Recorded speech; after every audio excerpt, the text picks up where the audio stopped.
शेख साहब, कल बड़ी अहम मुलाकातें हुई। शहबाज शरीफ साहब ने मदू किया जरदारी साहब को, बिलावल को, मरियम साहिबा आई मिलने के लिए।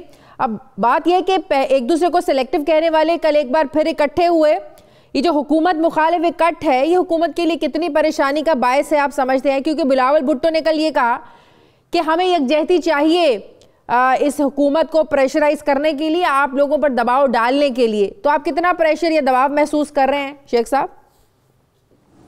ये टीवी पे प्रेशर डालने जा रहे हैं। हमें तो पता है कि इन्होंने रैली इकट्ठी निकालनी है, बाकी सब बहाने हैं। अदम एतमाद लाएंगे तो ये अपने बंदे लेके आएंगे, फिर ये कहेंगे फ़ोन कॉल आई इसलिए 7 बंदे नहीं आए, 5 बंदे नहीं आए, 10 बंदे नहीं आए।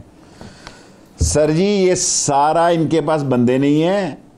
इनका एजेंडा यही है कि वो 27 से पीछे हों या 27 से आगे हों, ये 23 से पीछे हों। फजल रहमान आएगा तो इनकी ठुकाई करेगा, क्योंकि उसे मैंने 2, 3, 4 दफ़ा कहा कि यहाँ भाई 23 मार्च को 22 को OIC कॉन्फ्रेंस है, आप क्या करने आ रहे हैं? फिर 23 मार्च को पाक फौज की परेड है। लोगों ने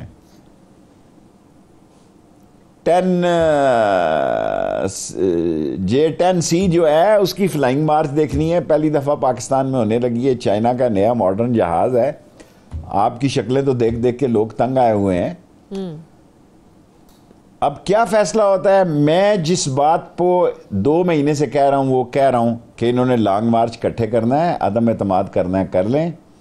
ये लॉन्ग मार्च के डरे हुए हैं, इनको पता है कि लोगों ने वापस हो जाना है। जब आपने मौलाना साहब को समझाने की कोशिश की 23 मार्च के दिन के हवाले से, तो क्या जवाब आया उधर से? कि मैं 23 मार्च को ही आऊंगा। तो आप तो कह चुके हैं कि आए 23 मार्च को आए। अब तो मैं ये कहता हूं, बिल्कुल, अल्लाह तेरा भला करे। अब तो मैं कहता हूं ये आएंगे नहीं अब 23 मार्च को। शेख साहब, जो आप ये बात करते हैं ना कि हल्की फुल्की मौसीकी ये चलती रहेगी, पक्का राग नहीं चलेगा। 2 दिन पहले राना साहब मेरे प्रोग्राम में थे, तो वो तो बड़े पूरे एतमाद हैं कि इस बार हल्की फुल्की मौसीकी ने हम शेख साहब को पक्का राग सुनाएंगे। इन तिलों में तेल नहीं है, इनके रिंग पिस्टन बैठे हुए हैं, इनके प्लगों में कचरा है, इनका इंजन धुआं दे रहा है। 3.5 साल हमारे गुजर गए हैं। 14 महीनों के बाद ही घर चले गए, 20 महीनों के बाद घर। 3.5-4 साल तो हमारे हो गए। आखिरी साल जो करोगे तो अपना अंजाम बुरा करोगे। आखिरी साल की गलती जो है गले पड़ सकती है। और मैंने एक जुमला कभी रिपीट नहीं किया, लेकिन इमरान खान कहते हैं कोई अच्छा जुमला तुम्हारे ज़हन में आ जाए तो रिपीट किया करो। लेकिन नवाज शरीफ का जो नस्ला टावर है वो गिर चुका है। सेहतमंद है, बीमार है, मेडिकल रिपोर्ट है, नहीं है, जो कुछ है, ये उसका मसला है। शहबाज शरीफ का केस बहुत सीरियस है, क्या फैसला होता है अल्लाह को पता है। और पीपल्स पार्टी का तो जोरी हाइट वैसी बैठी हुई है पंजाब में, तो उसका कोई मसला ही नहीं है। अब ये दोनों मिल के फजल रहमान साहब क्या फ़ैसला करते हैं, वो जब इंशाल्लाह, मुझे यकीन है इस दफ़ा जो मदरसे हैं और उनके तलबा हैं, क्योंकि 2 तारीख को रोज़ा हो जाएगा, उन्होंने रियाजत करनी है, तरावियाँ पढ़ानी है। ज़रूरत पड़ी तो मैं जाऊँगा, सारे उनके पास भी जाऊँगा, तकी उस्मानी साहब के पास जाऊँगा, जलंधरी साहब के पास जाऊँगा। मौलाना साहब को साइडलाइन कर दिया इन्होंने कल के बाद, तो ये तासुर मिला। नून लीग को पीपल्स पार्टी से मुलाकात जो है उसकी जड़ों में बैठ जाएगी। नून लीग की सियासत ही एंटी पीपल्स पार्टी है।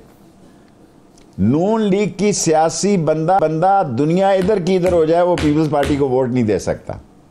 जब ये इकट्ठे होंगे आपस में लड़ेंगे।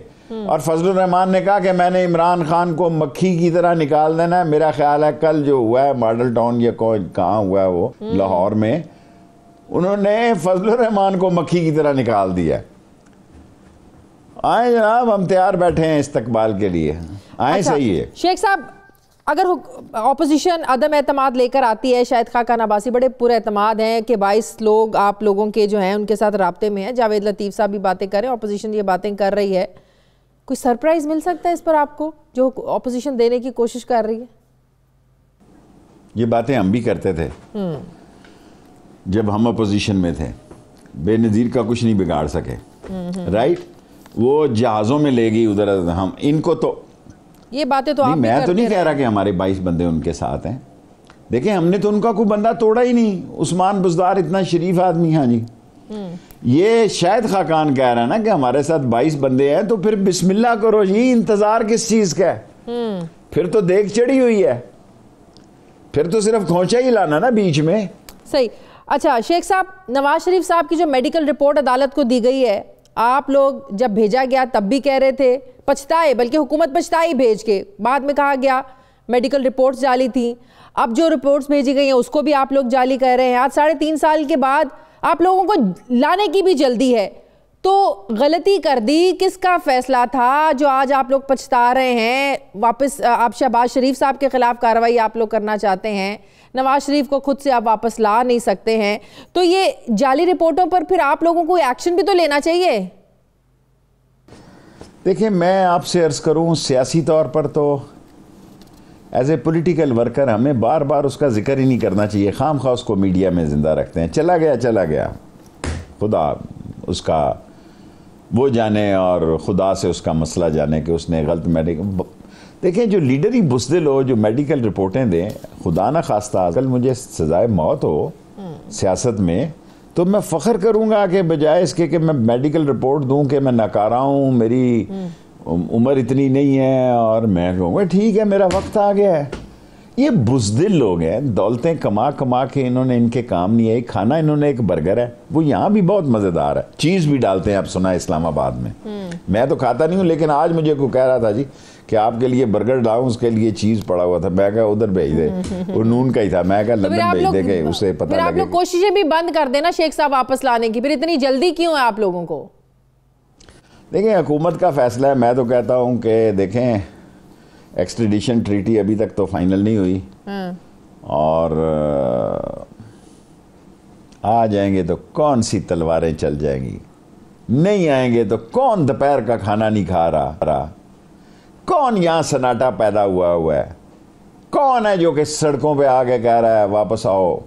देखिए इस मुल्क में एक लीडर था जुल्फकार अली भुट्टो, जिसके लिए 22 आदमियों ने अपने आप को आग लगाई, मगर 12 और 22 के दरमियान। कोरोना के बाद मेरी यादाश्त पे असर पड़ा है। पीपल्स पार्टी ने उसको नौकरी नहीं दी। मैं रेलवे में पिछली दफ़ा आया मुशर्रफ के दौरान, मैंने उन सब लोगों के बच्चों को नौकरी दी। ये जालिम लोग हैं, गरीब को इस्तेमाल करते हैं। 12 से 22 के दरमियान जितने लोगों ने भुट्टो के लिए अपने आप को आग लगाई, सब के बच्चों को मैंने नौकरी दी। और ये दी कि ये गरीब लोग थे, जज्बाती लोग थे, और किसी ने उनको पूछा नहीं जी। किसी ने उनको, जो लोग बेनज़ीर के साथ शहीद हुए यहाँ, किसने उनको पूछा जी? ऐसे नकारा से प्लाट दे दिए उनको जिनकी कोई कीमत ही ना हो। जिन लोगों ने बेनज़ीर के साथ मेरे लाल हवेली से अगले चौक में जाने दी, जो प्लाट दिए, वो जितने बेतुकीरे थे और इतने गए गुजरे थे कि उनकी ज़िंदगी नहीं बदली, उन गरीबों की ज़िंदगी नहीं बदली।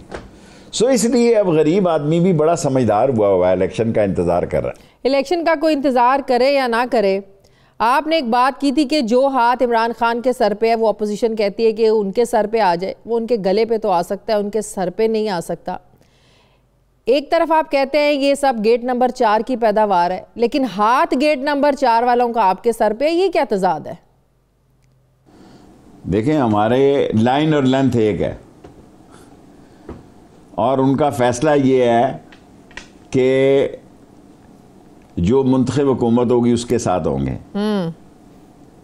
जो मुंतखब हुकूमत होगी तो उसके साथ हैं, तो फिर हमारी लाइन और लेंथ उनके साथ एक है। किसी को क्या, जलने वाले जला करें, वो क्या फिक्र है, मुझे आ नहीं रहा उसका दूसरा हिस्सा कि जलने वाले जला करें। नहीं वो कुछ और है, कहना नहीं चाहिए, सेंसर कर देते हैं शेख साहब। नहीं वो नहीं कहना चाहिए।